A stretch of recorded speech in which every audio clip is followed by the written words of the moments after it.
Allons-y maintenant avec l'exemple 4 pour l'utilisation de la méthode de réduction en contexte cette fois-ci. Alors, allons-y d'une première lecture. Estelle, Audrey et Marie sont des maniaques de magasinage. La fin de semaine dernière, ils ont profité d'une vente de printemps exceptionnelle dans leur magasin préféré. Toutes les jupes, un seul prix. Toutes les camisoles, un seul prix. Alors, Estelle a acheté 2 jupes et 3 camisoles pour 80 $. De son côté, Audrey a acheté une jupe et 4 camisoles pour 60 $. Marie a opté pour 5 jupes et 3 camisoles. Donc, à la lecture de cette mise en situation, une chose est sûre.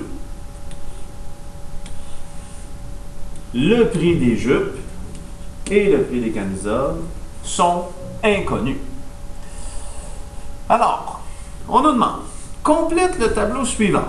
Donc, allons faire la compilation des achats de chacune. Estelle a acheté 2 jupes. Donc, 2 jupes et 3 camisoles pour un total de 80 $. De son côté, Audrey, elle, a acheté une jupe et 4 camisoles, mais elle, ça lui a coûté 60 $. Marie, elle, 5 jupes, 2 camisoles, et le prix total, inconnu. Justement, c'est la prochaine question. Quel montant Marie a-t-elle dépensé pour son achat?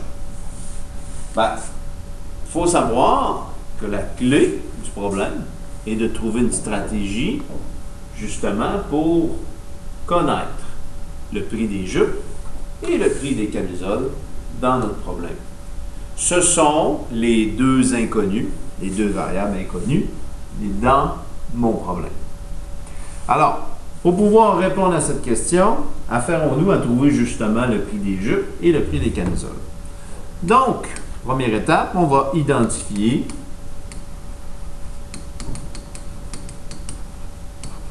les variables de notre situation. Donc, j'ai choisi que X va représenter le coût des jupes, le coût d'une jupe en dollars, et que Y, moi dans mon problème, représenterait le coût d'une camisole en dollars. Ici, on ne cherche pas à retrouver quelle est la variable dépendante et indépendante, parce que dans le fond, il n'y a rien qui relie ces deux variables-là, ces deux inconnus dans ma situation. Donc, j'aurais pu ici, dans ce problème, inverser le X et le Y sans problème, mais bon, on va procéder de la sorte pour l'ensemble du problème. Alors, maintenant que j'ai identifié les variables, on va essayer d'obtenir un système d'équations, donc de poser le système d'équations.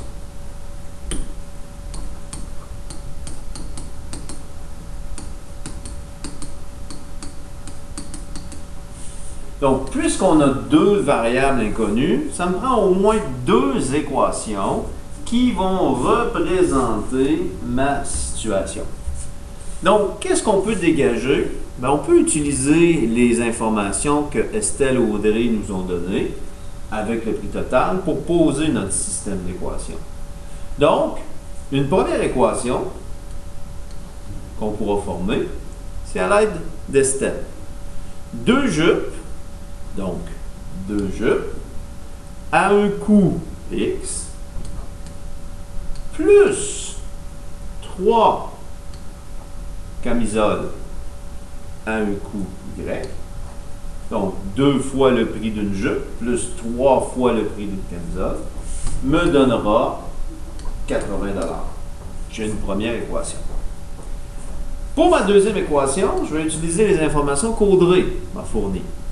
Donc, une jupe à un prix X, plus 4 camisole à un prix Y, il faut que ça me donne 60 $. Donc, j'ai un système d'équations. Je ne pourrais pas utiliser les informations de Marie tout de suite parce que ça ne me donnerait pas une équation. 5x plus 2y égale, on ne sait pas, ne nous permet pas de retrouver les valeurs de x et de y, donc de résoudre mon système d'équations. Donc ici, on peut se poser la question, quelle stratégie utiliser? Y ou x n'est pas isolé dans aucune des équations. Donc, à ce moment-là, ce serait la stratégie de réduction qui serait probablement la meilleure méthode pour pouvoir résoudre. On pourrait passer par d'autres stratégies de résolution, mais ici, c'est vraiment, d'après moi, la méthode de réduction qui serait la plus efficace. Donc, on va trouver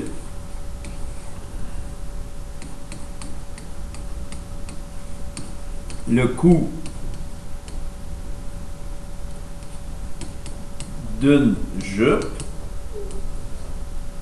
et d'une camisole.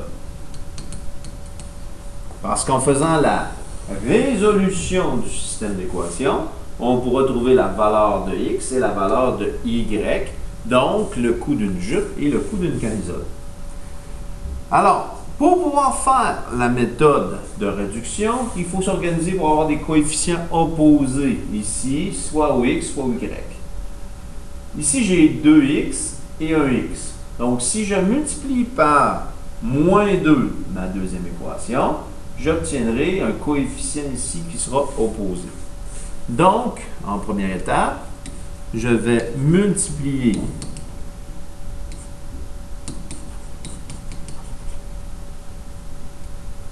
l'équation 2 par moins 2. Donc, moins 2 fois, ici, j'ai 1x plus 4y égale 60. Ce qui fait que je vais obtenir moins 2 fois 1, ce qui fait moins 2x, moins 2 fois plus 4, ce qui fait moins 8y, et moins 2 fois 60, ce qui fait moins 120.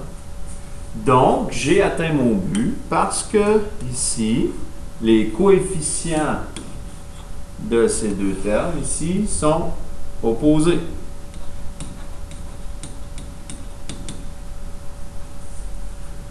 Alors, pour pouvoir résoudre, donc, ici, pour les biens du vidéo, je vais continuer dans le bas de cette page, mais je vous fais remarquer que vous pouvez continuer, vous, à l'endos, à la page 91. Donc, moi, je vais étirer la longueur de la page, c'est l'avantage du numérique. Vous pouvez continuer à la page suivante, donc à la page 91. Donc, dans la méthode de réduction, c'est de prendre la nouvelle équation et de l'additionner avec l'autre équation pour pouvoir éliminer une des deux variables de mon système. Donc, je vais additionner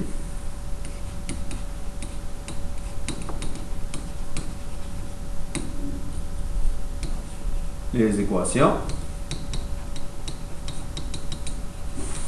et résoudre. Donc, je vais prendre ma première équation, que j'avais ici, et ma deuxième équation juste ici. Donc, 2x plus 3y égale 80. Je vais l'additionner à moins 2x moins 8y égale moins 120. Donc, ça élimine ici 2x moins 2x, c'est éliminé.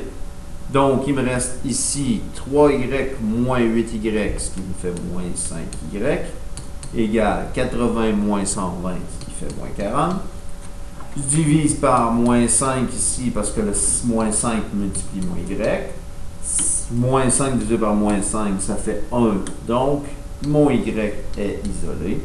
Donc, moins 40 divisé par moins 5, ce qui me fait 8. 8 quoi? Ben, y représente le coût d'une camisole. Donc, 8 $. Maintenant, il me reste à remplacer dans les équations pour trouver la valeur de x. Donc, remplacer le y dans les équations. Je peux le faire dans une seule, mais en le faisant dans les deux, ça me permet de valider. Donc, je remplace dans mon équation ici et ici pour pouvoir trouver ma valeur de x. Donc, je vais remplacer dans 2x plus 3y égale 80. Et je vais le faire aussi en parallèle dans mon équation 1x plus 4y égale 60. Donc, le y ici, je le remplace. Et on va trouver la valeur de x. Donc, 2x plus 3 fois 8 égale 80.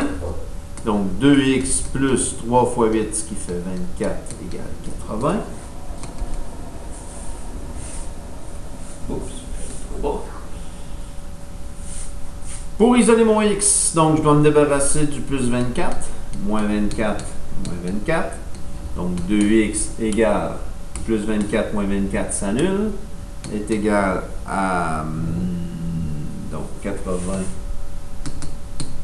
moins 24, ce qui me fait 56, divisé par 2, ce qui me fait x qu'il faut 28. 28 quoi? 28 dollars. Parce que x, on l'a défini comme le coût d'une jupe. Ici. Alors, on va dans l'autre équation pour valider par le fait même notre réponse. Donc, je remplace le y ici.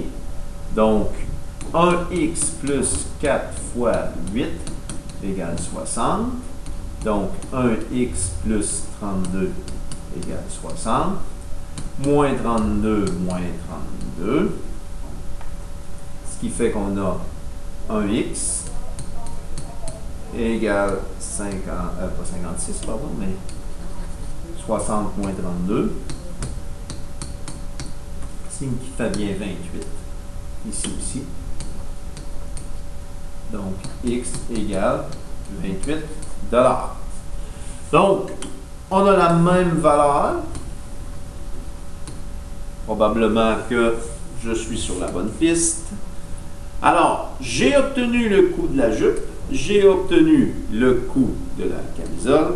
Maintenant, il ne faut pas se dégager de notre question.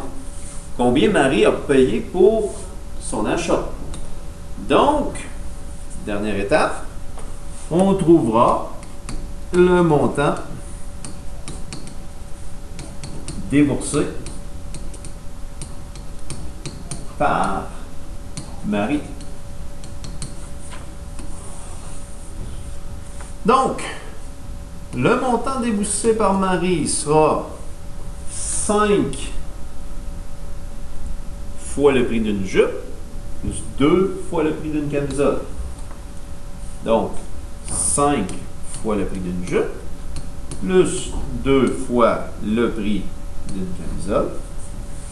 Et là, on sait que le montant déboursé par Marie sera 5 fois le prix d'une jupe, donc 28, plus 2 fois le prix d'une camisole qui était de 8 $.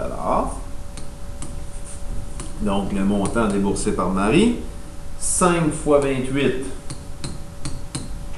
ce qui fait 140, plus 2 fois 8, ce qui fait 16.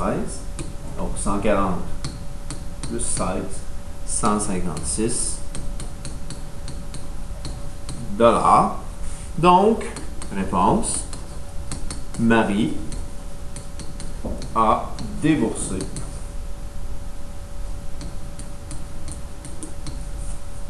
156 $ pour son achat.